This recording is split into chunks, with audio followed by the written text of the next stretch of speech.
Now, as we just were talking about in the first lecture of Chapter 10, we are looking at the activation of B cells from a memory or quiescent cell into an antibody-producing plasma cell. Now, this is going to be based on many times a T cell, a helper T cell, um, bringing the primary and secondary signal to the party. What we see is that there is a complex of proteins, of receptors that all have to come together for this to occur. First, you have the MHC that's going to have an antigen, an epitope loaded within it. There's going to be the T cell receptor interacting with the MHC. This is a loose interaction, but with the correct peptide for the T cell receptor to recognize, loaded in the MHC complex, it's now going to stabilize. Stable complex of MHC peptide T cell receptor will also then recruit in other co-receptors, CD40 ligand, CD30 ligand, which will then tell the T cell to begin production of cytokines.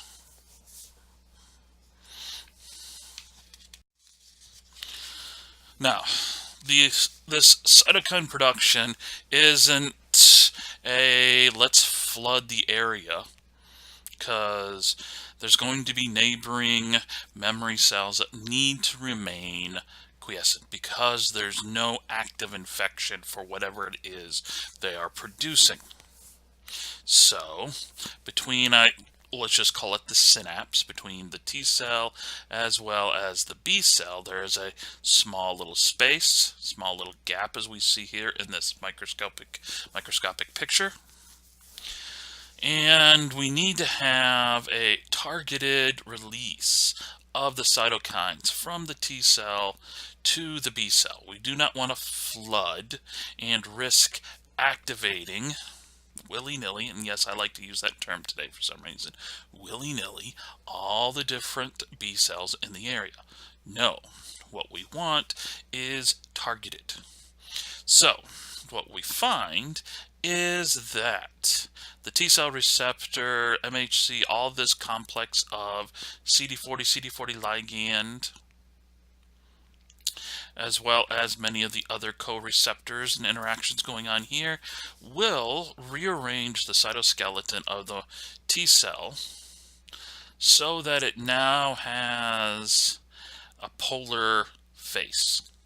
Here they're showing the cytoskeleton proteins that are now, instead of being dispersed, are now collected here. Well, this will tell the T cell. This will be a target for motor proteins traveling out the microtubules to the periphery to travel to here and not out here. So that what we see is these small vesicles that are the storage vesicles for the different cytokines will travel to the plasma membrane and will exocytose and then will flood the surface of the B cell. B cell is going to have all of its receptors for these different cytokines. Here we can see, here's the two cells, B cell, T cell, what they call talon. This is the cytoskeleton proteins that are going to help show the polar side of where the B cell interaction is occurring, is going to accumulate. Notice there's none out here around. And as it accumulates, we see IL-4, one of our cytokines, is also going to start accumulate. So it's going to collect from all over the cell where it's being stored. It's going to collect here where the talon is at its highest concentration, and then it's going to be, exocytosed, literally spit out to flood the surface of the B cell.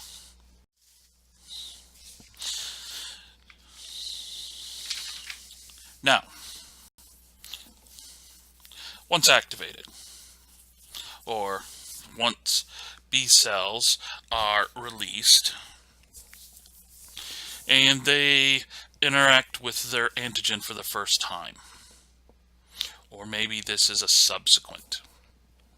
All depends, the signaling may be slightly different, whether it's a naive or it's, a memory B cell. But what we find is that B cells have a tendency to migrate once activated and collect. They will collect in what they're known as lymphoid follicles. Okay, lymphoid follicles. So we're in the lymph node again. And if you remember back from previous chapters, lymph nodes have zones. Zones where you're going to find B cells, zones where you're going to find T cells, zones where you're going to find B cells that, are going through the different mitotic phases. They're becoming plasma cells.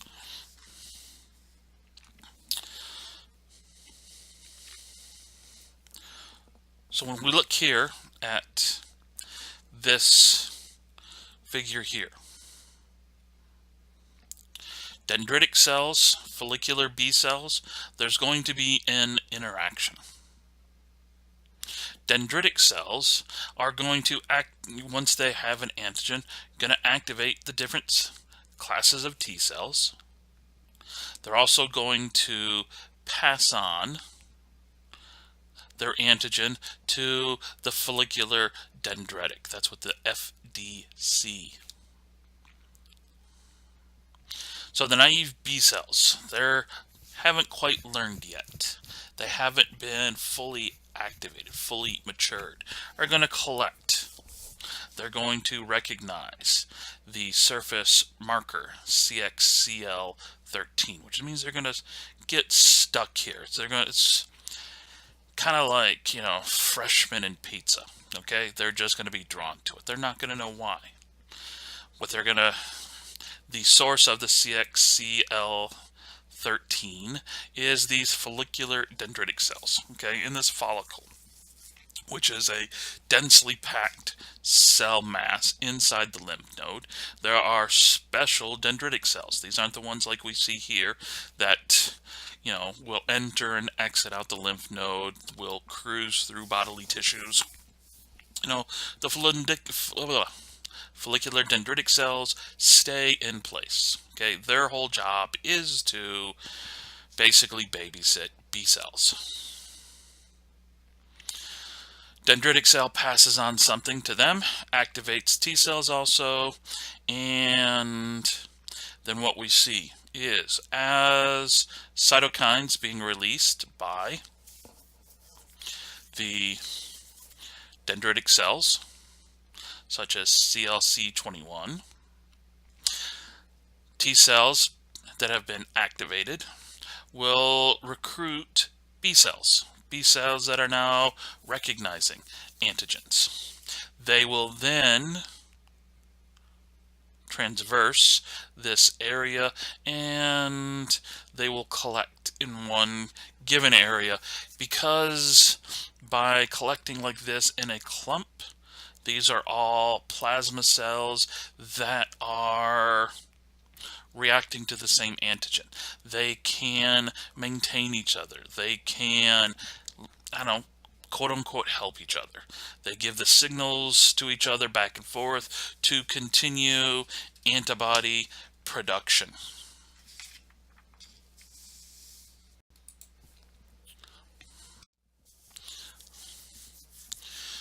On the surface of all B cells is what is known as CXCR5. It's the receptor for that CXCL13. I didn't make up the names, I didn't make up the acronyms. Some old graybeard did this, and I am sure that if we wanted to spend an entire week lecturing on this, we could go through and figure out what the C and the X and all that mean. But just know R generally is for receptor, L is for the ligand, the thing that binds the receptors. So what we see is the follicular dendritic cell is going to take up the opsonized antigen, present it to the B cells.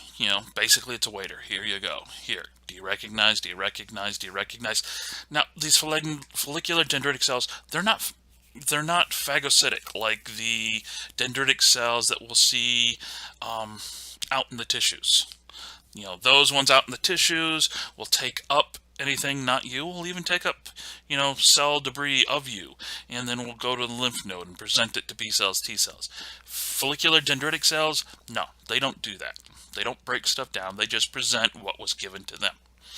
So when the B cells encounter an antigen presented to them by a follicular dendritic cell, they start expressing CCR7.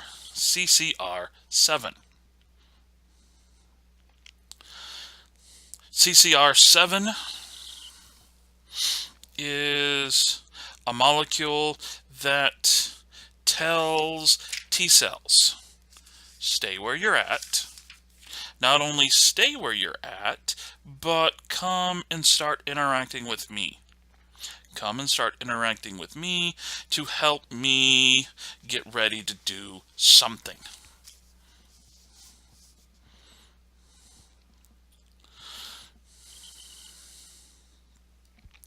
Now, if a B cell that has told T cells to stop and has recruited in more can actually interact with the T cell. Remember, we get that whole MHC anti-epitope T cell receptor linked up, CD40 ligand, all of that. Well, then the B cell truly gets activated and will now start going through all the phases, everything needed to go from a naive or a quiescent or a resting cell and to become a plasma cell. When it does so, it's going to move to a special area. What we see here, and let me backtrack a bit.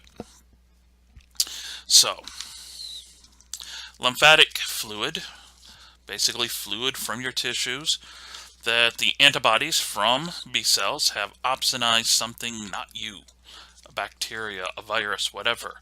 The draining fluid flows in, flows by macrophages, or maybe a dendritic cell, peripheral dendritic cell, tissue dendritic cell. They will take it up, they will digest it, and then they will present to a follicular dendritic cell. Follicular dendritic cell doesn't do anything other than, like it shows here, present to B cells. Now, once the B cell recognizes,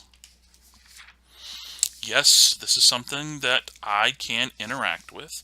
Yes, this is, you know, something a T cell will also interact with. Well, we go through, you know, these phases. I've said that before. We go from naive resting to what's referred to as plasmablast, still dividing, still going through rounds and rounds of clonal expansion, and then it gets to the plasma cell. Now, notice during these phases, resting, plasmablast, plasma cell, the, you know, phenotype, the appearance of the cell, what it's doing is, and its metabolism, its gene expression, are going to change with each phase. Resting, naive, high levels of surface immunoglobulin, that's the antibodies. It's going to have quite a bit of MHC class 2. It's not going to be secreting a lot here. You know, it's ready to grow, it's ready to hypermutate, it's ready to class switch. This is all ready. During this second phase, the plasmablast, okay? It's been presented an antigen, T cells have interacted, still have lots of surface immunoglobulin because you want to maintain, you know, the outside signaling coming in. But we start to see things begin to taper, you know, high immunoglobulin on the surface, lots of MHC, but mutation may stop. may decrease. Class switching, well, it's during this period it's switching from M, which is our first, to something else, so that by the time we become a plasma cell, very little on the surface anymore. No MHC because it no longer needs T-cell interaction. It is now secreting high levels of antibody, and it is done going through rounds of mitosis. It is done hypermutating. It's done its class switch.